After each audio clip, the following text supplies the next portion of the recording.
बहुत लोगों को बहुत सारी चीजें मालूम है। हम पहले जोड़े LIC को आयुर्वेद से। हम LIC में लिखते हैं योग क्षेम व्यायाम, और आयुर्वेद क्या बोलता है? स्वस्थ से स्वस्थ रक्षणम। पहले तो स्वस्थ व्यक्ति को स्वस्थ रखना यही आयुर्वेद का काम है। दवाई बेचना आयुर्वेद का काम नहीं है। आप क्या कहते हो कि इंश्योरेंस कराओ, उसका प्रीमियम देते रहो, साथ साथ ये जो मैंने बीमारियां लिखी है ना जी, 5वें नंबर पे देखिए रेस्पिरेटरी डिसऑर्डर्स, दूसरा मस्कुलर डिसऑर्डर्स, बटक के साथ साथ जो नीचे की आर्टरीज जा रही है जिनकी सप्लाई है उनका क्या कसूर है? फिर हम क्या कहते हैं? कमर दुखती है हमारी, फिर हम कहते हैं हमारी नेक दुखती है, हमारे को मसल पेन होता है। जब कहा जाए कि सुबह सैर कर लिया करो, सब टाइम ही नहीं होता, ऑफिस भागना होता है। ये एक बड़ा इंपॉर्टेंट पॉइंट है। आयुर्वेद आपको ये सब चीजें सिखाता है कि जीवन में किस समय किस कष्ट में कैसे बाहर आना है, खाली बीमारी से नहीं। हम बोलते हैं सम दोषा सम अग्निश्च सम धातु मल क्रिया प्रसन्न आत्मा मन इंद्रिय स्वस्थित विधीयते, यानी कि जब हमारा शरीर के साथ साथ मन स्वस्थ हो, इंद्रियां स्वस्थ हो। अब मेरे हाथ है, हाथ तो है, लकवा मारा हुआ है, मैं स्वस्थ थोड़ी हूँ, तो मैं बीमारी कहलाऊंगा। उन सबसे निकलना तो क्या करना पड़ेगा? अपने आप को लॉजिकली मेंटेन करना पड़ेगा, लॉजिकली सोचना पड़ेगा कि ये हुआ क्यों था,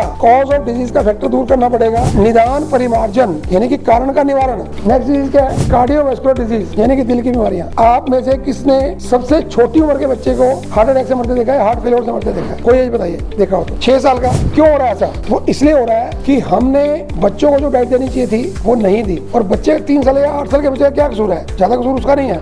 जब वो माँ के पेट में था, कसूर तो माँ का था, माँ ने कुछ खाया ही नहीं। आज से लगभग 50 साल पहले जब रिफाइंड या डालडा घी बेचना था अमेरिकन कंपनीज को, उन्होंने क्या वर्ड यूज किए कि cholesterol is bad for heart, घी नहीं खाना, और खुद का डालडा बेच गए। बोले वनस्पति घी खाओ, एनिमल घी नहीं खाना। फिर जब रिफाइंड बेचना था तो वनस्पति घी को भी पूरा बोल के रिफाइंड के लागे। अब रिफाइंड में भी क्या, अब क्या कह रहे हैं? अब बचा कुछ नहीं उनके पास। अब उन्होंने क्या करा? दूध पीना भी पूरा है। पिछले सेशन में बड़ी अच्छी चर्चा हुई इस पे। दूध तो तब तक के लिए होता है जब हमारी माँ के पास दूध होता है, वही दूध हमको पीना, बाद में दूध ही नहीं पीना। तो फिर हमारे जो बुजुर्ग थे, एंसेस्टर थे, वो दूध पीते थे, दही खाते थे। और हरियाणा के बारे में क्या मशहूर है? अब तो लोग नहीं पीते दूध दही का खाना। तो अच्छा, आपके घर में आपने देखा होगा कि किसी के बुजुर्ग 80 साल के होंगे, किसी के 90 साल के होंगे, अभी भी वो चलते फिरते ही होंगे, और यूं मजाक में कहते होंगे अरे कटोरे को घी के कटोरे को मुंह लगा के यूं पी जा करते तुम, ऐसे बोलते हैं। हम पी सकते हैं क्या? घी नहीं खाता क्या उसको हार्ट अटैक नहीं होता? बिल्कुल होता है। क्यों होता है? क्योंकि खाना डाइजेस्ट नहीं हो रहा है। आपने हवन कुंड देखा होगा, हवन किया भी होगा बहुत बार। पंडित जी क्या करते हैं? पहले 2 लकड़ियां लगाते हैं, थोड़ा सा दिया जाते हैं, और ऊपर से पहली जो होती है वो घी की डलती है। पहली जो 3 समीरा डलती है, लकड़ियां डलती है, वो भी घी की डलती है। क्यों डलती है? क्यों? अग्नि को बढ़ाता है। ऐसे ही घी बॉडी में जाके भी अग्नि को बढ़ाता है, जिसको हम जठराग्नि बोलते हैं, जिसको बाइल का सेक्रेशन बोलते हैं। क्योंकि बाइल का काम है फैट को डाइजेस्ट करना। अगली डिजीज आ गई आपकी लाइफस्टाइल डिसऑर्डर। अब लाइफस्टाइल डिसऑर्डर में क्या आ गया कि लैक ऑफ फिजिकल एक्टिविटी सबसे बड़ा कारण होता है। रात को लेट सोएंगे। क्यों लेट सोएंगे? जैसे भी भाई साहब ने कहा कि सुबह उठते नहीं। क्यों लेट सोएंगे?